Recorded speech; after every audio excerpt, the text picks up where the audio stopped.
Gloire à Dieu. Nous lirons Jean chapitre 11. Je vous suggérerai de lire tout le chapitre de Jean, chapitre 11. Gloire à Dieu. Néanmoins, nous allons commencer la lecture à partir du verset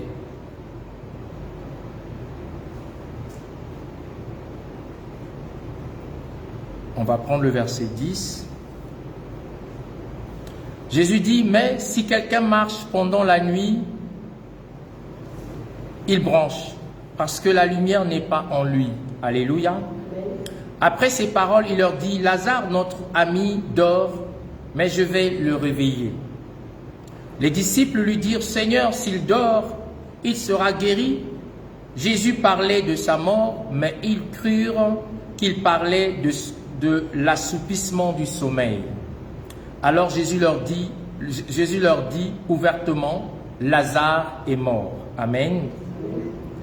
Et à cause de vous, afin que vous croyiez, je me réjouis de ce que je n'étais pas là, mais allons vers lui. Verset 16. Sur quoi Thomas, appelé Didyme, dit aux autres disciples, allons aussi afin de mourir avec lui.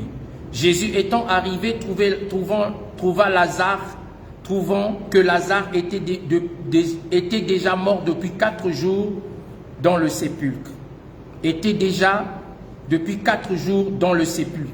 Et comme Béthanie était près de Jérusalem, à 15 stades environ, beaucoup de Juifs étaient venus vers Marthe et Marie pour les consoler de la mort de leur frère. Lorsque Marthe apprit que Jésus arrivait, elle alla au-devant de lui, tandis que Marie se tenait assise à la maison. Marthe dit au Seigneur, si tu eusses été ici, mon frère ne serait pas mort. Alléluia. Mais maintenant même, je sais que tout ce que tu demanderas à Dieu, Dieu te l'accordera. Jésus lui dit, ton frère ressuscitera. Alléluia. Et je sais, lui répondit Marthe, qu'il ressuscitera à la résurrection au dernier jour. Jésus lui dit, je suis la résurrection et la vie. Celui qui croit en moi vivra quand même il serait mort. Et quiconque croit en moi ne mourra point. Crois-tu cela? C'est la question que Jésus lui pose. Elle lui dit, oui Seigneur, je crois que tu es le Christ, le Fils de Dieu, qui devait venir dans le monde. Ayant ainsi parlé, elle s'en alla, puis elle appela secrètement Marie, sa sœur, et lui dit, le Maître est ici, et il te demande. Dès que Marie eut entendu, elle se leva promptement et alla vers lui, car Jésus n'était pas encore entré dans la ville. Mais il était dans le lieu où Marthe l'avait rencontré. Le Juif qui était avec Marie dans la maison et qui la consolait, l'ayant vu se lever promptement et sortir, la suivirent, disant, elle va au sépulcre pour y pleurer. Lorsque Marie fut arrivée là où était Jésus et qu'elle le vit, elle tomba à ses pieds et lui dit, Seigneur, si tu eusses été ici, mon frère ne serait pas mort. Jésus la voyant pleurer, et elle et les Juifs qui étaient venus avec elle, frémit en son esprit et fut ému. Il dit, où l'avez-vous mis? Seigneur, lui répondirent-ils, viens et vois. Jésus pleura. Verset 35, Jésus pleura. Sur quoi les Juifs dirent, voyez comment il l'aimait. Et quelques-uns d'entre eux dirent, lui qui a ouvert les yeux des aveugles, ne pourra-t-il pas faire aussi que cet homme ne mourrit point? Jésus, frémissant de nouveau en lui-même, se rendit au sépulcre. C'était une grotte et une pierre était placée devant. Jésus dit, ôtez la pierre. Marthe, la sœur du mort, lui dit, Seigneur, ils sont déjà. Seigneur, ils sont déjà, car il y a 4 jours qu'il est là. Jésus lui dit, ne t'ai-je pas dit que si tu crois, tu verras la gloire de Dieu? Ils ôtèrent donc la pierre, et Jésus leva les yeux en haut et dit, Père, je te rends grâce de ce que tu m'as exaucé. Amen, amen. Verset 42, pour moi, je savais que tu m'exauces toujours, mais j'ai parlé à cause de la foule qui m'entoure, afin qu'ils croient que c'est toi qui m'as envoyé. Verset 43, ayant dit cela, il cria d'une voix forte, Lazare, sors. Alléluia. Et le mort sortit, les pieds et les mains liées des bandes, le visage enveloppé d'un linge. Jésus leur dit, déliez-le et laissez-le aller. Plusieurs des Juifs qui étaient venus vers Marie et qui virent ce que fit Jésus, crurent en lui, mais quelques-uns d'entre eux allèrent trouver les pharisiens et leur dire ce que Jésus avait fait. Amen. Est-ce qu'on peut acclamer la parole du Seigneur? Alléluia. Gloire à Dieu. Ce matin, je voudrais vous souhaiter la bienvenue. Alléluia. Ne vous inquiétez pas, parce que ce n'est pas le nombre qui fait Dieu, c'est Dieu qui fait le nombre. Alléluia. Nous ne sommes pas encore très nombreux, mais nous croyons qu'en ce lieu, nous ne sommes pas seuls. Alléluia. Nous sommes avec le Seigneur Jésus qui véritablement est au milieu de nous, parce que la Bible déclare que là où 2 ou 3 personnes sont assemblées en son nom, il est au milieu d'eux. Et donc, je voudrais apprécier la présence du Seigneur. Je voudrais saluer la présence du Seigneur au milieu de nous. Amen, amen. Est-ce qu'on peut acclamer la présence de notre Dieu ce matin? Gloire à Dieu. Et donc, si j'avais un thème ce matin, je dirais, déliez-le et laissez-le aller. Amen, amen. Déliez-le et laissez-le aller. Gloire à Dieu.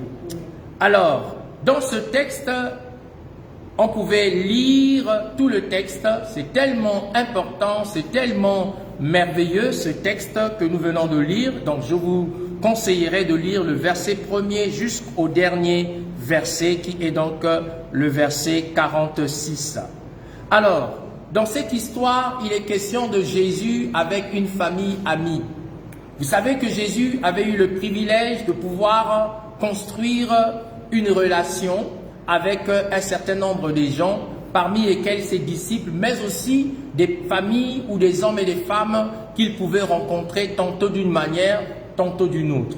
Un jour, Jésus, alors qu'il était en train de parler à ses disciples, il leur dit, « Je ne vous appelle plus serviteurs, mais je vous appelle désormais amis. » Parce que le serviteur ne sait pas ce que fait son maître.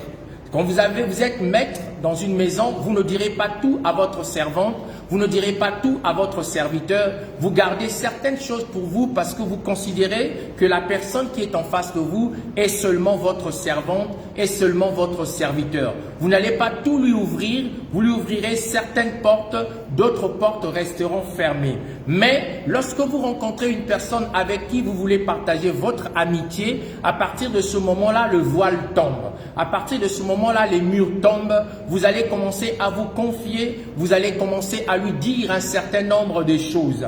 C'est pourquoi 2 personnes peuvent marcher ensemble sans pour autant être amis. Un couple peut vivre ensemble sans pour autant être amis. Le mari garde ses choses, la femme garde ses choses. Ils ont peut-être en commun d'autres choses, mais en ce qui concerne l'amitié, ils ne se confient pas l'un vis-à-vis de l'autre. Ils vivent comme ça. Et ainsi, dans la vie, Jésus a discerné qu'il fallait qu'à un moment donné de sa vie, qu'il puisse avoir des amis. Des amis avec qui il va faire un bout de chemin, des amis avec qui il va marcher. Et donc Jésus a trouvé cette famille-là, qui est la famille de Lazare, comme étant une famille. Et cette famille habitait à Béthanie. Et donc Jésus avait l'habitude d'aller évangéliser de maison en maison. Jésus-Christ n'avait pas une église fixe. Il était, comment on va dire, un nomade. Dans son ministère, il était itinérant. Il allait de lieu en lieu, de ville en ville, de maison en maison. Et parmi les maisons qu'il avait accueillies à Béthanie, il y avait donc la maison de la famille de Marthe, de Marie et de Lazare. Et donc Lazare était son ami, Marthe était son amie, Marie aussi était son amie. C'était une famille amie. Alors dans cette famille, un jour, le malheur est arrivé. Le malheur a commencé par le fait que quelqu'un D'entre eux, un qui ici, en l'occurrence, est Lazare, est tombé malade. Alors, lorsque Lazare est tombé malade, Marthe et Marie ont envoyé des émissaires auprès de Jésus pour dire à Jésus, écoute, celui que tu aimes, Lazare, notre frère est malade. Alléluia. Celui que tu aimes, Lazare, notre frère est malade. Ce qui se passe, c'est que Jésus reste d'abord là où il était. Jésus est resté presque 4 jours là où il était. Et quand Jésus arrive, ça faisait déjà 4 jours que Lazare était mort. Ça faisait déjà 4 jours que Lazare était dans le tombeau. Amen, amen. Alors ici, il est dit que lorsque Jésus prend maintenant la résolution d'aller vers Lazare, où se trouvait Lazare, la Bible dit qu'en chemin, en route, Marthe, Marie, sont allés à la rencontre du Seigneur. La première, c'est Marie. La première, c'est Marthe. Quand Marthe apprend que Jésus est là, elle est sortie, elle va rencontrer le Seigneur pour dire, ah Seigneur, tu sais, si tu étais là, mon frère ne serait pas mort. Alléluia, mon frère ne serait pas mort. Alors Jésus lui dit, mais tu sais que je suis la résurrection et la vie. Et Marthe reprend en disant au Seigneur, oui, je sais que tu es la résurrection et la vie, mais je sais aussi que si tu demandes à Dieu quelque chose, il va te le donner. Jésus insiste et dit, mais tu sais que je suis la résurrection et la vie. Si tu crois en moi, tu vivras, même si tu es mort. Alléluia. Même si tu es mort, si tu crois en moi, tu vivras. Marthe va dire maintenant à sa sœur qui était restée, Marie, pour dire que le maître est là. Et lorsque Marie se lève discrètement à la rencontre du maître, toutes les femmes qui étaient venues aussi consoler Marie se levèrent et allèrent vers Jésus. Quand Marthe arrive, il dit au Seigneur, tu sais, si tu étais là, Lazare ne serait pas mort, mon frère ne serait pas mort. Jésus lui dit, mais est-ce que tu crois que je suis la résurrection et la vie? Et Jésus frémit au-dedans de lui parce que alors qu'on lui disait cela, alors qu'on était en train de lui faire remarquer son absence, c'était ça le problème. Jésus a frémi au-dedans de lui du fait qu'on était en train de lui faire remarquer son absence. Je vais ouvrir une parenthèse. Dans la vie, nous passons aussi par des temps difficiles. Et lorsque nous passons par ces moments difficiles qui ressemblent à la mort de Lazare, nous constatons l'absence du Seigneur. Nous constatons l'absence de Jésus. Nous constatons l'absence du Seigneur parce que simplement il n'agit pas au moment où nous avons le plus besoin de lui, au moment où nous avons le plus besoin de lui, dans le nom puissant de Jésus-Christ de Nazareth. Alléluia, nous avons plus besoin de lui, mais en ce moment-là, ce qui se passe, c'est que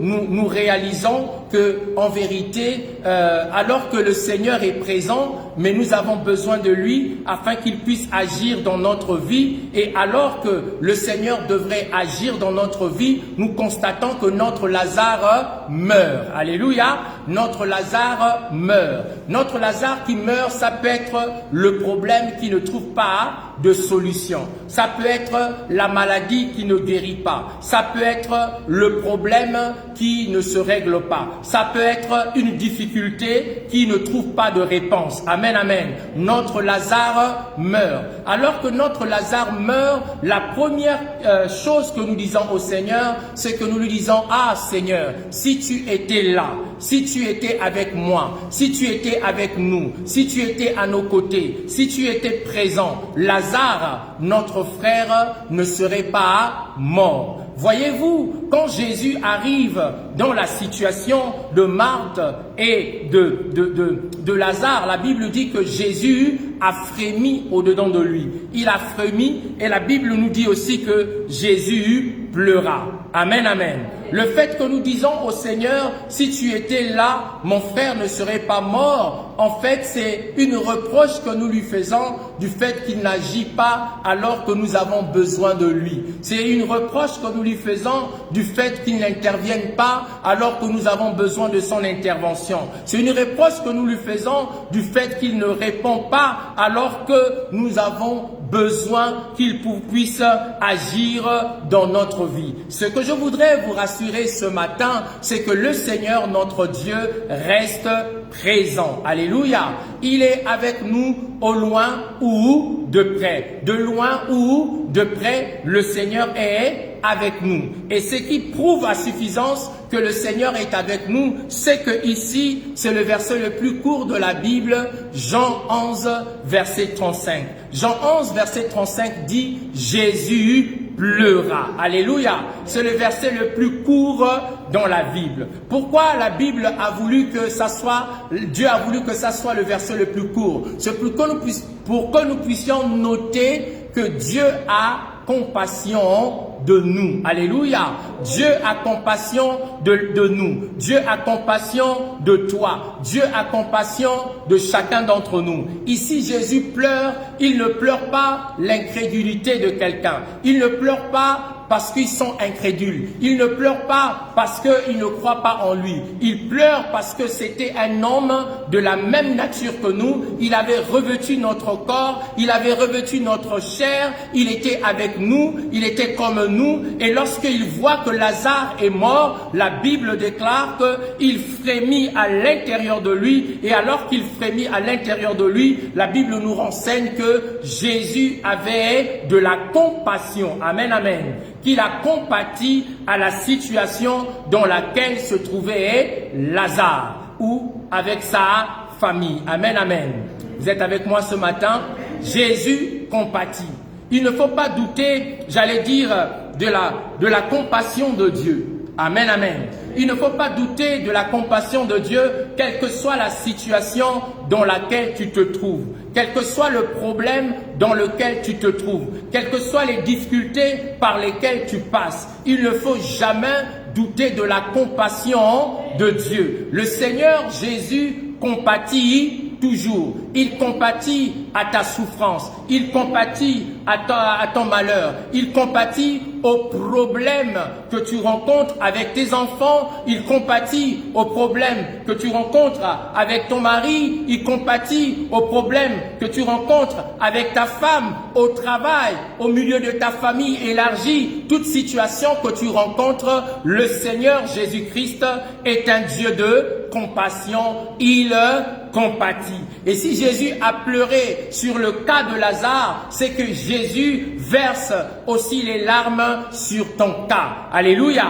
Il n'est pas indifférent à ce qui t'arrive. Il n'est pas indifférent à ce qui nous arrive.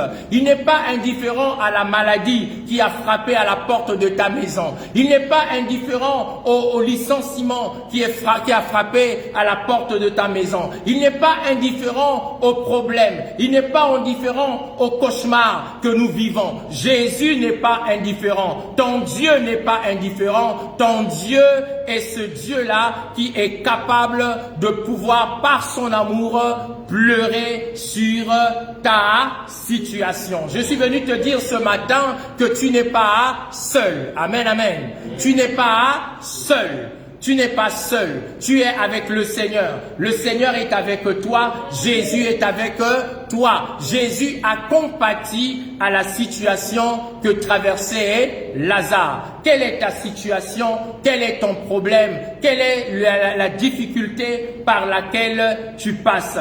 Ici, ce matin, le Seigneur dit au verset 35, Jésus pleura pour te dire qu'il a compassion de toi, que tu n'es pas seul. Même si tu es dans le tombeau, il est dans le tombeau avec toi. Même si tu es derrière une grotte et qu'on a placé une pierre à l'entrée, le Seigneur Jésus est devant cette grotte et dans cette grotte avec toi. La Bible dit, je ne t'abandonnerai point, je ne te délaisserai point, je serai avec toi jusqu'à la fin des temps. Amen, amen. Et donc dites avec moi que Jésus pleura Alléluia, c'est le symbole de la compassion. Alléluia. Jésus qui pleure, il exprime sa compassion, il exprime son amour, il exprime son attention. Il dit à Marthe, à Marie et aux hommes qui les entouraient que le cas de Lazare le concerne véritablement. Amen. Je te rappelle qu'il n'est pas indifférent, alléluia, à ta situation, à ma situation, à notre situation. Jésus n'est pas indifférent. Que l'ennemi ne puisse pas te mentir, que l'ennemi ne te dise pas qu'il est indifférent de ce que tu vis. Alléluia. Alors la deuxième chose, c'est que après que Jésus ait pleuré, la Bible nous dit que Jésus leur avait demandé avant, où l'avez-vous mis? Amen, amen.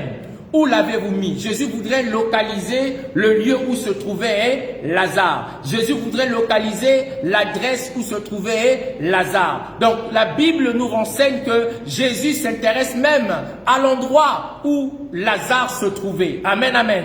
Parfois tu te dis tu es seul. Parfois tu te dis Dieu ne connaît pas où j'habite. Parfois tu te dis Dieu ne s'intéresse pas à ma situation. Parfois tu te dis mais Dieu ne s'intéresse même pas à là où je réside. Dieu s'intéresse même à l'endroit où on a enterré, où on a mis le corps de qui? De Lazare. Et donc ce matin, Jésus leur demande, où l'avez-vous mis? Où l'avez-vous mis? Où est-ce que vous avez mis le corps de Lazare? Où est-ce que vous avez déposé le corps de Lazare? Il veut même savoir cet endroit. Je voudrais te rassurer que Dieu veut savoir où ça a commencé, où on a déposé, où on a posé, où se trouve la situation. Il veut aussi savoir ce qui se passe.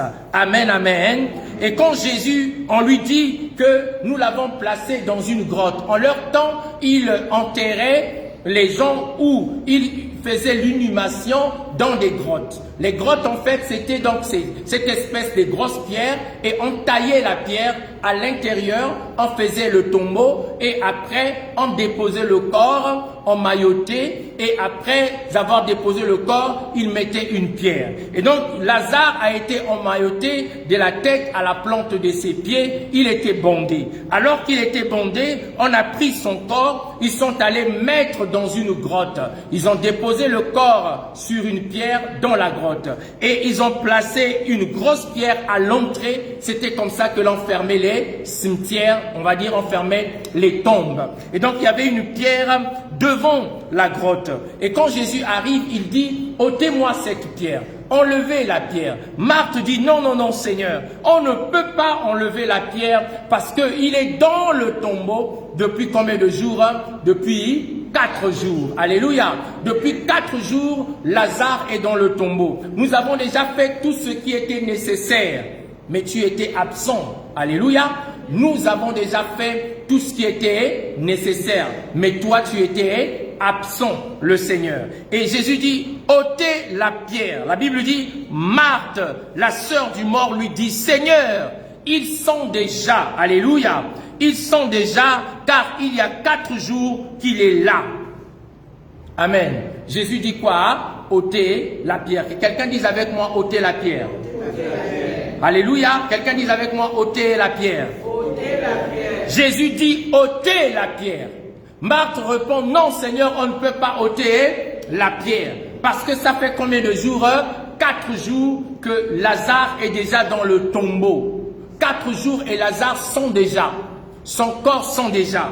Donc on ne peut pas ôter la pierre. Jésus dit, ôtez la pierre.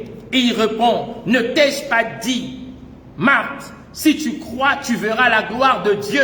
Verset 41, ils ôtèrent donc la pierre et Jésus leva les yeux en haut et dit, Père, je te rends grâce de ce que tu m'as exaucé. Amen, amen. Il dit, ôtez la pierre. Marthe dit, non, on ne peut pas ôter la pierre. Il répond à Marthe, mais je te l'ai déjà dit que je suis la résurrection et la vie. À la fin, ils ôtèrent la pierre. Quand ils ôtent la pierre, qu'est-ce que Jésus fait? Il rend grâce. Ce matin, je suis venu t'inviter à pouvoir ôter la pierre. Alléluia. Il faudrait ôter la pierre. La pierre représente le doute. C'est la pierre du doute. Alléluia. Vous savez, croire que Dieu existe est une chose. Alléluia. Croire que Dieu existe est une chose. Croire que Dieu est capable de répondre à vos problèmes est une autre chose. Alléluia. Croire en l'existence de Dieu est une chose. Croire et avoir la foi en Dieu, que Dieu va résoudre mon problème, que Dieu va me donner une solution, que Dieu va pourvoir à mes besoins, que Dieu va m'ouvrir une porte, que Dieu va agir dans ma vie est une autre chose. Croire que Dieu a une rémunération pour vous. Croire que Dieu a une réponse à vos questions. Croire que Dieu a une solution à vos problèmes, c'est une autre chose. Nous sommes nombreux à croire en l'existence de Dieu. Nous sommes nombreux à croire que Dieu existe. Mais nous sommes aussi nombreux à ne pas croire que Dieu est capable de répondre à nos prières. Alléluia. Il y a en nous la pierre qu'on appelle la pierre du doute. Ce matin, je suis venu t'inviter à ôter la pierre. Il faudrait que tu puisses enlever cette pierre. Si tu ne ôtes pas cette pierre, Lazare ne peut pas sortir. Si tu ne ôtes pas cette pierre, Lazare ne sortira pas du tombeau. Ton tombeau restera fermé. Ton tombeau restera fermé par une pierre. Mais cette pierre, c'est la pierre du doute. C'est la pierre de l'incrédulité. C'est la pierre de l'incrédulité, c'est la pierre du doute. Plusieurs personnes sont dans le doute, sont dans l'incrédulité. Pourquoi ils sont incrédules? Parce que leur situation fait tellement longtemps. Ça fait des années, ça fait des mois, ça fait comme des décennies que le problème est resté le même. Et à cause du temps qui est passé, ils sont tombés dans le doute. Ils ne croient plus en rien. Ils ne pensent plus que Dieu peut faire quelque chose pour eux. Mais ce matin, si tu ôtes le doute, si tu enlèves l'incrédulité, ton Dieu fera un miracle dans ta vie. Ton Lazare va ressusciter. Ton Lazare sortira du tombeau. Ton Lazare va revenir à la vie. Ton Lazare sortira de son tombeau. Amen, amen. Si tu crois, tu verras la gloire de Dieu. Et c'est ce que Jésus a dit à Marthe. Ne t'ai-je pas dit que si tu crois, tu verras la gloire de Dieu. Jésus insiste et il dit, ne t'ai-je pas dit, si tu crois, tu verras la gloire de Dieu. Pourquoi n'arrivons-nous pas à voir la gloire de Dieu? Parce que nous ne croyons pas. Alléluia. Nous sommes incrédules. Nous sommes dans le doute. Alléluia. Nous sommes incrédules. La Bible déclare que heureux celui qui croit sans avoir vu. Alléluia. Heureux celui qui croit sans avoir vu. Or, nous voulons d'abord voir avant de croire. Nous voulons faire ce qu'on appelle le Saint Thomas. Alléluia. Le Saint Thomas ne verra pas la gloire de Dieu. Le Saint Thomas ne verra pas son miracle s'opérer. Le Saint Thomas ne recevra pas la délivrance. Le Saint Thomas ne recevra pas la guérison. Pourquoi? Parce qu'il veut d'abord voir avant de croire. Mais ce matin, le Seigneur te dit, ôte la pierre. Amen, amen. Il faut ôter la pierre, ôter la pierre, ôter la pierre, ôter la pierre. Quelqu'un va dire, Seigneur, ça fait longtemps. Je suis en train de pourrir dans ma situation. Quand on me voit, les gens ont honte de moi. Quand on me regarde, les gens ne croient plus en moi. Seigneur, de quoi dont il est question? Ça fait tellement longtemps. Le Seigneur te dit que si tu enlèves cette pierre, tu verras la gloire de Dieu. Ce matin, tu peux ôter la pierre. La pierre, je dis la pierre du doute. Amen, amen. La pierre de l'incrédulité. Voyez-vous cette femme qui souffrait d'une perte de sang? Alléluia. La Bible dit pendant 12 ans, 12 années de sa vie, elle était en train de perdre la vie. Elle avait beaucoup d'argent. Elle était entre les mains de plusieurs médecins. Mais personne n'a pu la guérir. Ces jours-là, elle est entrée au-dedans d'elle-même. Elle s'est dit, si je m'en vais toucher le pan de la robe de cet homme, si je m'en vais toucher le pan de sa robe, alléluia, si je touche le pan de sa robe, je serai comment? Guéri, alléluia. Si je touche le pan de sa robe, je serai comment? Guéri. Cette femme a enlevé la pierre, alléluia, la pierre du doute, la pierre de l'incrédulité, la pierre des soucis. Elle a dit non, qu'advienne que pourra, je m'en vais toucher le pan de sa robe. Je voudrais te dire quelque chose ce matin, c'est que la foi en vérité est un raisonnement.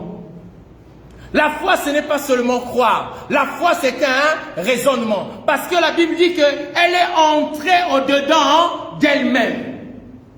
Elle s'est dit, si je m'en vais par derrière et que je m'en vais toucher le pan de la robe de Jésus, je serai comment? Guéri. Et donc, elle est entrée au-dedans d'elle-même. Et elle allait toucher le pan de la robe de Jésus et une puissance est sortie de Jésus. Mais pourquoi tu te fais des barrières? Pourquoi tu te fais des barrières? La pierre que tu as dans ton cœur, la pierre que tu as dans tes pensées, il faut savoir que la pierre est une arme blanche. On utilise la pierre contre ses ennemis. Mais il faut savoir aussi que la pierre peut être une pierre d'achoppement contre toi-même. Plusieurs personnes ont trébuché parce qu'ils ont trébuché contre une pierre. Ils ne voyaient pas la pierre, mais ils ont trébuché et ils sont tombés. Plusieurs chrétiens sont par terre parce qu'ils sont incrédules. Ils ont trébuché à la pierre de l'incrédulité. Ils ont trébuché à la pierre du doute. Ils sont tombés devant cette pierre et ils sont par terre. Quand on les voit, ils sont par terre. Ils partent à l'église, mais par terre. Ils louent Dieu, mais par terre. Ils n'ont pas la foi en Dieu. Ils ne croient pas en Dieu. Ils n'ont pas cette conviction que Dieu est capable de faire quelque chose dans leur vie. Ce matin, je suis venu te dire qu'il n'est pas trop tard. Ce n'est pas trop tard. Même si ta situation a déjà péri, même si tu es en train de périr, ce n'est pas trop tard. Le Seigneur est capable de pouvoir te guérir. Dis à ton frère, ôte la pierre. Alléluia. Ôtez la pierre. Amen, amen. La pierre dans la pensée. Alléluia. Vous savez, le diable, quand il vient te tenter, il te tente dans la pensée. Alléluia. Tout est dans la pensée. Le cœur comme organe est neutre, mais tout se passe dans la pensée. C'est dans la pensée où se trouve le champ de toutes les batailles. Amen, amen. C'est dans la pensée où se trouve le champ de tout ce qu'on a comme combat. Et donc si dans tes pensées, tu as les pensées de complexe d'infériorité, tu as les pensées d'être venu accompagner les autres, tu as les pensées de celui-là qui est défaitiste, pessimiste, tu as les pensées de celui qui ne s'aime pas, qui ne se valorise pas. Ce sont des pierres qui vont t'empêcher de pouvoir t'en sortir. Ce sont des pierres qui vont t'empêcher de pouvoir aller de l'avant. Ce matin, le Seigneur te dit, ôte la pierre, ôtez la pierre, enlevez la pierre. Si tu n'enlèves pas cette pierre, tu vas trébucher à cet endroit. Les pierres sont servies aussi pour désigner aussi les bornes. Alléluia. Quand vous voyez la ville d'Abondé, c'est quand même mieux tracé qu'ailleurs. Il y a des bornes. Il y a des bornes qui délimitent les terrains. Il y a des bornes qui délimitent les parcelles. Chacun ce soir. Et quand tu veux dépasser les bornes, on va te dire non, mais monsieur, au-delà du borne, ce n'est pas chez vous. Mettez votre mur le long de cette borne-là. Amen, amen. Et donc, c'est aussi comme ça. Lorsque vous avez les doutes, le doute délimite votre parcours. L'incrédulité délimite votre parcours. En fait, le doute vous délimite. Ça élève les murs autour de vous. Ça fait comme si vous êtes dans une prison. Alléluia. Mais le Seigneur veut que les barrières tombent, que les murs tombent. La Bible déclare, lève les yeux et vois. Qu'est-ce que tu vois lorsque tu lèves les yeux? Tu vois les Philistins.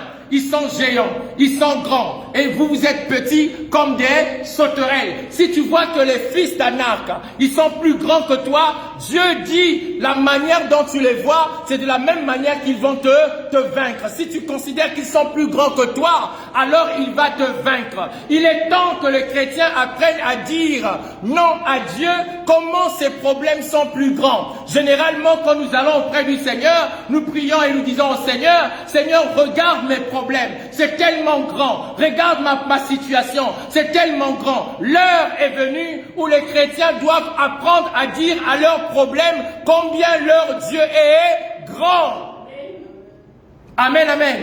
Il est temps que tu apprennes à parler à cette situation et à dire à cette situation combien ton Dieu est grand. Tu as tellement dit à Dieu combien cette situation est difficile, combien cette situation est grande, combien ce problème est grand. Mais l'heure vient où tu dois toi te lever et dire combien ton Dieu est grand. Dis à la maladie combien ton Dieu est grand. Dis au rejet combien ton Dieu est grand. Dis aux soucis combien ton Dieu est grand. Dis aux obstacles combien ton Dieu est grand. Ne t'arrête pas devant ce que tu vois. Alléluia. Ce que nous voyons, ce n'est pas toujours la vérité, ce n'est pas toujours la réalité. Quand vous vous tenez devant le rivage de la mer, de l'océan, vous avez l'impression que devant là-bas, le ciel et les eaux se rencontrent. Mais est-ce que c'est la vérité? Non. Alléluia. Ce que vous voyez n'est pas toujours la vérité. Ce matin, que quelqu'un enlève la pierre. Ôtez la pierre. Sinon, elle va vous faire tomber. Soit elle va servir de borne pour délimiter votre vie. Amen, amen. Vous allez tourner en rond.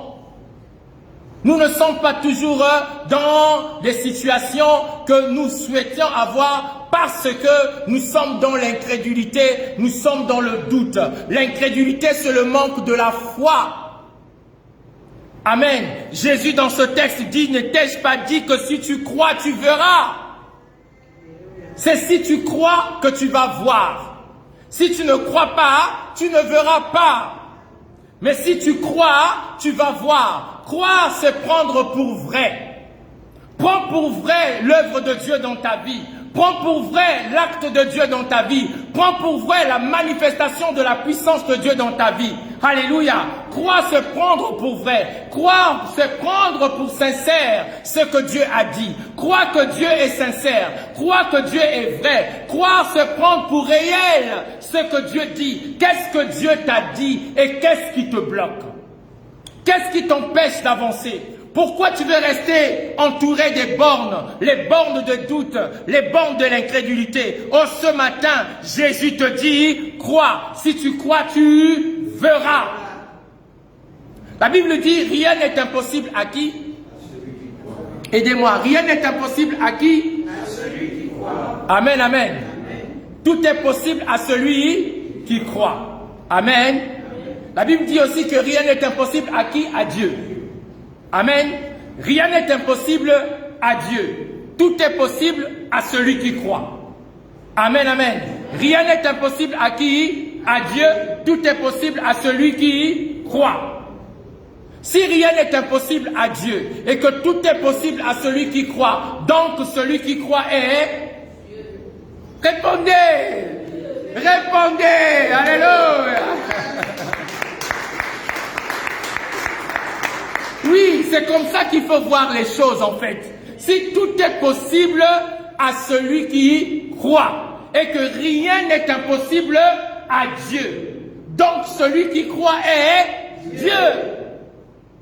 Sois Dieu dans cette situation. Deviens Dieu dans ce problème. Deviens Dieu dans cette adversité. Deviens Dieu dans ce combat. Deviens Dieu dans ce problème. Deviens Dieu. Ne sois pas victime. Change de statut. Alléluia. Change de positionnement. Amen, amen. Deviens Dieu dans la maladie. La maladie obéit à Dieu. La maladie n'obéit qu'à Dieu. Amen. Il faut savoir que les paroles de ta bouche sont chargées de puissance. Quand tu parles, parle comme Dieu parle. Parce que celui qui a la foi parle comme Dieu. Quand vous avez la foi, vous n'allez pas parler comme les hommes, mais vous allez avoir le langage de Dieu. Vous allez avoir la parole de Dieu. Vous allez être renouvelé. Vous allez être transformé. Je t'assure que les murs, les barrières qui sont devant toi ne sont pas les barrières que l'ennemi a mis. Ce sont des barrières qui doivent tomber. Et tu peux faire tomber ces barrières. Amen, amen. Tu peux faire tomber ces barrières. Tu peux repousser tes limites. Tu peux te lever et dire non. Mes limites se tendront du nord au sud, de l'est à l'ouest. Alléluia. Je suis sans limite. Tout dépend de toi. Tout dépend de ce qu'il y a dans ta tête, dans ta pensée, dans ton système de pensée. La Bible déclare, soyez transformés par le renouvellement de l'intelligence. Ton intelligence n'est pas encore renouvelée. C'est pourquoi tu es limité. Jésus leur dit, qu'avez-vous? Donnez-leur vous-même à manger. Vous savez, ils ont dit à Jésus, ah, le Seigneur est bon. Alléluia. Ils ont dit à Jésus, Seigneur Jésus, tu sais, ces gens-là qui t'ont suivi depuis là, ils ont faim, ils ont soif, ils n'ont rien à manger. Jésus dit, bon, maintenant vous, donnez-leur à manger. Alléluia. Donnez-leur vous-même à manger. Au lieu de renvoyer les gens à la maison, au lieu de renvoyer les gens chez eux, vous devez leur donner à manger. Ils apportent le goûter d'un enfant. C'était la nourriture d'un enfant. Ils apportent 5 pains et 2 poissons. Et Jésus dit, ils disent à Jésus, il n'y a que ça. On n'a que 5 pains et 2 poissons. Alléluia. On n'a que 5 pains et 2 poissons. Écoutez, Jésus a levé les mains, il a rendu grâce. Devant la tombe de Lazare, Jésus a levé les mains, il a rendu grâce. Devant cette situation, une personne qui a la foi élève les mains et rend grâce. Devant la maladie, lève les mains et rend grâce. Devant l'adversité, lève les mains et rend grâce. Quand tu lèves les mains et tu rends grâce, tu parles comme Dieu. Parce que Dieu ne voit pas la situation, Dieu voit la solution et il rend grâce à Dieu. Ainsi les pains vont se multiplier. Ainsi les poissons vont se multiplier jusqu'à ce que 7000 hommes, sans compter les femmes et les enfants, vont se nourrir. Ce matin, je suis venu t'annoncer que c'est encore possible. Amen. Non, tu ne m'as pas entendu. Je suis venu te dire que c'est encore possible. Tu peux remettre le compteur du temps à 0 et recommencer à compter le temps avec qui? Le Seigneur. Parce que tout est possible à celui qui croit. Rien n'est impossible à Dieu. Donc, celui qui croit est Dieu, devient Dieu. La parole de Dieu le donne le droit de devenir Dieu. Amen, amen. Amen. Dites, je deviens Dieu. Je deviens Dieu. Alléluia. Amen. Ce n'est pas une invention. Psaume 86, verset 2. Il dit, je pense le verset 2, qui dit, j'ai dit que vous êtes des dieux et vous mourrez comme des hommes. Tu es Dieu. Dieu ne tremble pas devant les situations. Dieu ne tremble pas devant la maladie. Dieu ne tremble pas devant les difficultés. Dieu, qu'est-ce qu'il fait? Il se lève et il prononce sa parole. Et il parle. Ce que sa bouche déclare, sa main l'accomplit. Ce matin, reçois la force de te lever et de pouvoir dire, maintenant ça suffit, il faut que ça change. Je brise la pierre du doute, la pierre de l'incrédulité. Je refuse cette pierre, je refuse d'être limité dans le temps et dans l'espace. Je me lève pour servir à la gloire de mon Dieu. Amen. Dites Amen avec moi. Amen. Oui, Jésus dit, pour moi, je savais que tu m'exauces toujours, mais j'ai parlé à cause de la foule qui m'entoure, afin qu'ils croient que c'est toi qui m'as envoyé. Rends grâce à Dieu. Vous savez, il y a une puissance dans les actions de grâce. Il y a une puissance dans les actions de grâce. Amen, amen. Il y a une force dans les actions de grâce. Parce que celui qui rend grâce à Dieu dans une situation difficile ne voit pas la situation difficile, mais voit au-delà de la situation difficile. Amen, amen. Celui qui rend grâce à Dieu au-delà de ce que ses yeux voient. Vous savez pourquoi on a des difficultés à rendre grâce à Dieu? C'est parce que nous sommes limités dans nos maladies, dans nos douleurs, dans nos problèmes et dans nos soucis. Mais quand tu te lèves et que tu te dis, tu as mal, mais Seigneur, je te rends grâce pour cette douleur. Je te bénis parce que cette douleur est afin que la gloire de ton nom puisse se manifester. Je te rends grâce pour cette maladie parce que cette maladie est afin que je sois guéri par les meurtrissures de Christ. Je te remercie Seigneur pour ce rejet parce que je suis rejeté afin que je sois accepté par un plus grand nombre.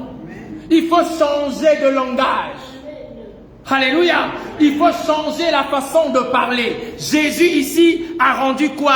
Gloire, grâce à son Dieu. Et quand il a rendu grâce à Dieu, il a parlé et il a dit, Lazare, sors.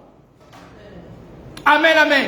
Après avoir rendu grâce à Dieu, Jésus crie et il dit, Lazare, sors. Et la Bible dit, et le mort sortit.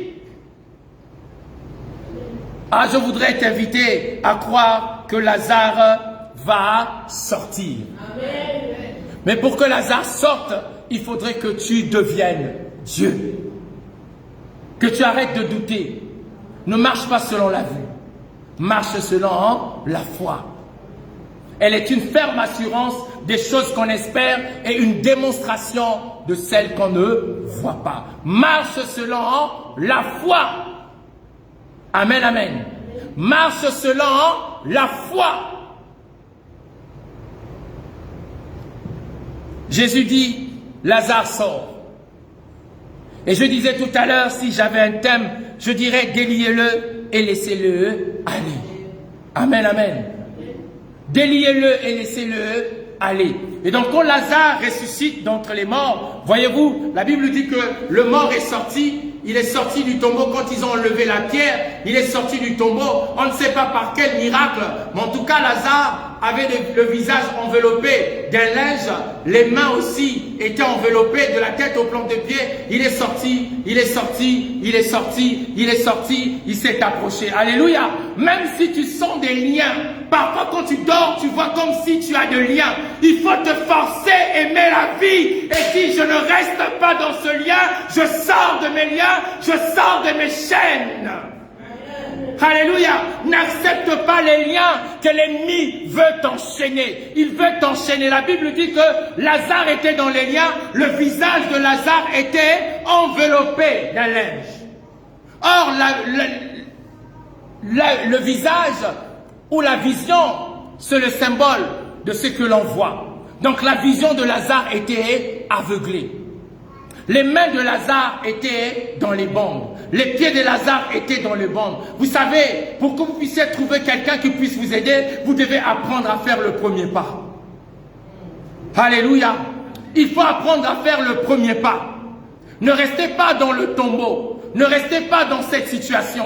Pour que quelqu'un vienne vous aider, vous devez apprendre à faire le premier pas. Osez sortir, osez faire quelque chose, osez entreprendre, osez poser un acte de foi. Si vous le faites, Dieu va envoyer quelqu'un qui viendra vous délivrer. La Bible déclare, déliez-le et laissez-le aller. Mais quand Jésus dit, déliez-le et laissez-le aller, Lazare était sorti du tombeau. Sors de ta tombe. Essaye de faire un premier pas. N'attends pas que quelqu'un toujours vienne à ton secours. N'attends pas que quelqu'un puisse toujours venir t'aider à te lever. Apprends à te lever. Essaye de te lever. Essaye de marcher. Essaye de voir. Essaye d'entreprendre. Essaye de faire quelque chose. Si tu n'essayes pas, tes chaînes ne pourront pas tomber. Il n'enverra personne pour venir te libérer. Si tu n'essayes pas de faire, ça veut dire que tu es contentant. Tu acceptes ta situation. Tu veux que ça ne change pas. Tu veux que ça reste comme ça. Quelles que soient les difficultés par lesquelles tu travailles, tu traverses, tu dois apprendre à. Même si tu ne travailles pas, ça ne veut pas dire que parce qu'on ne travaille plus, on ne doit plus se laver. Alléluia. Oui, tu te laves, tu es propre. Tu repasses tes habits. C'est pas parce que tu ne travailles pas que tu dois maintenant être en lambeau. Alléluia. C'est pas parce que tu es seul que tu ne dois plus te parfumer. Tu dois te parfumer, te mettre sur ton 31, t'habiller et marcher. C'est quand tu seras sur ton 31 que Dieu enverra quelqu'un qui va te voir. Sors de ta tombe, sors de ton tombeau, sors de cette situation, Sors, fais un effort de sortir. Ne reste pas dedans. Parce que si tu es dedans, on ne va pas te voir. Alléluia. Si tu es encore dans la grotte, personne ne va te voir. Mais si tu oses de sortir, si tu essaies de sortir, tu verras plusieurs personnes. Lorsque Dieu rencontre Abraham et qu'il dit à Abraham, après qu'Abraham s'est séparé de Lot, Dieu dit à Abraham, bon, maintenant, sors. Sors un peu de ta tente là. Sors un peu de la tente. Sors un peu de ta tente. Tu t'enfermes dans la tente. Et dans la tente, tu ne peux que regarder Sarah qui est vieille, qui a des rides. Sors un peu de ta tente. Sors de là. Amen, amen. Parce qu'Abraham avait dit c'est fini pour lui. C'est trop tard, c'est terminé. Dieu dit sors un peu de ta tente. Maintenant quand Abraham est sorti, il dit à Abraham, maintenant Abraham, lève les yeux et vois. Alléluia. Il dit à Lazare quoi? Lève les yeux et vois. Amen. Il dit à Abraham quoi? Lève les yeux et vois. Aussi longtemps que nous sommes dans nos tentes, tu es dans ta tente là, dans la tente des pleurs. Là, dans la tente, tu es en train de pleurer. Dans la tente, tu es en train de lamenter. Tu prends ta douche. Quand tu es sous la douche, tu pleures. Tu ne veux pas que les autres te voient pleurer. Tu pleures, l'eau coule et tu sors, tu portes les masques. Je suis venu te dire, arrête de pleurer, sors de la tente. Lève les yeux et vois. Et la Bible dit, ce que tu vois, tes yeux vont te le donner. Dieu ne peut pas te donner ce que tes yeux ne voient pas. Qu'est-ce que tu vois?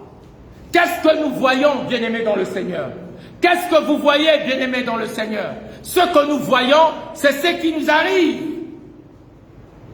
Alléluia. Les yeux fonctionnent comme une photographie. Vous savez, ceux qui ont fabriqué l'appareil photo se sont identifiés à l'œil. L'appareil photo, c'est l'œil du photographe. Et dans ce que tu vois, ce que tu prends comme photo de toi, les photos que tu prends de toi là, c'est ce qui arrive, c'est ce qui se fait. Mais le Seigneur te dit ce matin de pouvoir sortir de ta tente. Abraham est sorti de la tente et Dieu lui dit, bon, maintenant lève les yeux. Il lève les yeux, il lui dit, qu'est-ce que tu vois? Il dit, je vois les étoiles. Bon, ta postérité sera comme les étoiles du ciel. Mais est-ce que dans la tente on voit les étoiles? Alléluia. Est-ce que si tu es dans ta tente, tu verras les étoiles? Non. Sors de ta tente. Ah, dans ce pays, ça devient dur. Je te dis, dans ce pays, ça devient dur, mais la Bible déclare, vous verrez la différence entre celui qui aime Dieu et celui qui ne l'aime pas. Entre celui qui a la crainte de Dieu et celui qui n'a pas la crainte de Dieu. Vous verrez quoi? La différence. C'est dur, mais j'ai un Dieu.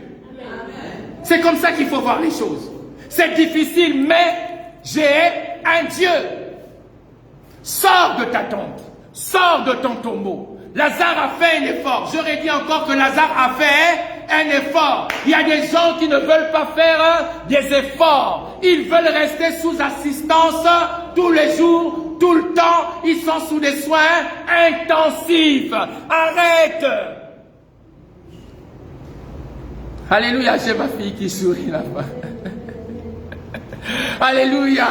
Les gens dans la vie, vous allez les rencontrer, toujours sous des soins intensifs, toujours perfusés, toujours dans la réanimation. Oh! Jusqu'à quand tu seras réanimé? Jusqu'à quand on va toujours te mettre de l'oxygène? Tu n'es pas fatigué? Je dis à quelqu'un, lève-toi, marche. Lazare s'est levé. C'est vrai que on l'avait bondé, mais il s'est quand même levé. Quand il a entendu la voix, il s'est quand même levé. Si tu entends que Dieu te parle ce matin, lève-toi. Tu te dis, mais non, pasteur, je sens comme si on m'a attaché. Je sens comme si on m'a lié. Qui t'a lié? Qui t'a attaché?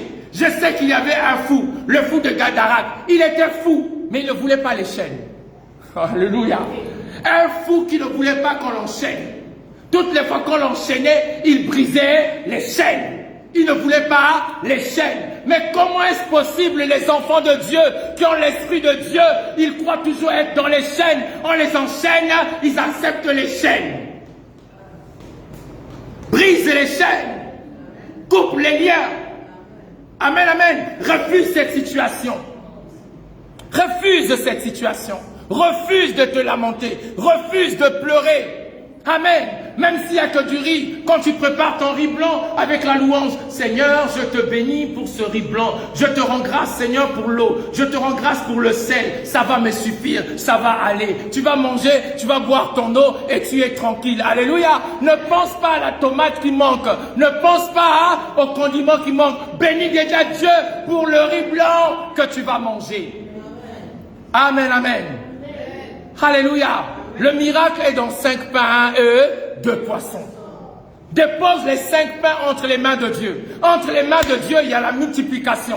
Entre les mains de Dieu, c'est capable d'agir. Dieu est capable de faire pour toi, pour ta famille, pour tes enfants et pour chacun d'entre nous. Est-ce qu'on peut acclamer le Seigneur ce matin?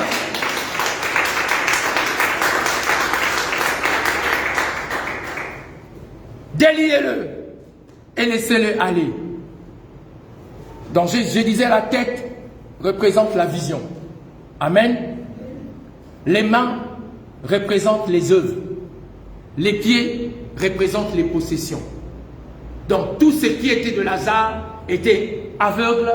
Il ne pouvait pas voir au loin. Ses mains, il ne pouvait pas entreprendre. Les pieds, il ne pouvait pas prendre possession de ce que Dieu lui avait préparé. Mais il a osé sortir du tombeau et Jésus a envoyé son serviteur ou ses serviteurs le délier. Amen. Je crois que Dieu est le Dieu de la délivrance. Qui croit avec moi? Je crois que Dieu est le Dieu de la délivrance. Amen, amen. Le Seigneur va nous libérer. Mais il faut un acte de foi. Amen. Il faut croire. Amen, amen. Ce mois-ci, nous allons avoir un séminaire. Amen. Ah, j'aime ça.